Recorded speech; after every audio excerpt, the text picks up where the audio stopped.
The Arizona Cardinals made a surprise move today, releasing running back Eno Benjamin, leaving fans and the sports media alike utterly confused. We're still waiting to see if there's more details to this, but I'm going to try to do my best to try to make sense of why the Cardinals did this. And I'm going to tell you, the answers aren't going to be satisfying to fans. But from a roster perspective, let's look at this. Now, the first thing we have to understand is Eno Benjamin getting cut can't be a performance issue. He was the highest graded running back on the Cardinals with a grade of 72.4 according to PFF. He was the third leading rusher on the team behind Kyler Murray and James Conner, but he had a higher average yards per carry than Conner or Keontae Ingram. Overall, Eno Benjamin has been a really good running back this year. It's not because of performance that he got cut. Now, some have speculated maybe there's some sort of off the field issue we haven't heard about. It's possible, but we haven't heard anything, and Eno's never had any issues off the field. Maybe something will come out in the news, but I'd be surprised if that's what it is. I really think this came down to a roster numbers kind of a situation, which also seems kind of odd because this leaves the Cardinals with only 2 running backs on their active roster,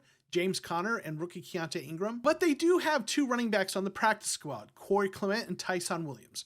And with the league's new rules about practice squad elevations, it does give a team more flexibility in terms of what they do with their roster. I think the reason the Cardinals release Eno Benjamin has to do with the fact that Hollywood Brown is going to be returning soon and they're going to have to activate him and make room on the roster. And I think when Steve Keim and Cliff Kingsbury looked at the roster, they thought running back was a position where they had that flexibility. They thought they could elevate players from the practice squad and make it work. So why Eno? Well, I think that had to do with contracts. They signed James Conner to a big contract through 2025, and there'd be some dead cap money if they released him, so they want to keep him. And also on top of that, they see Conner as their #1 running back. Now, Keontae Ingram is on the first year of his rookie deal, so they've got him on a cost-controlled basis for the next 4 years. That leaves Eno Benjamin, who was going to be a free agent after next season. I think in the end, they looked at it and decided if we're going to cut a running back from a contract perspective, it makes sense to cut Eno. I know, I get it. That's not a satisfying answer. I'm not saying it was the right decision, but I think that's why they made the move. Now, I'll be watching the news just like the rest of you to see if something else comes out. And if I'm wrong about that, so be it.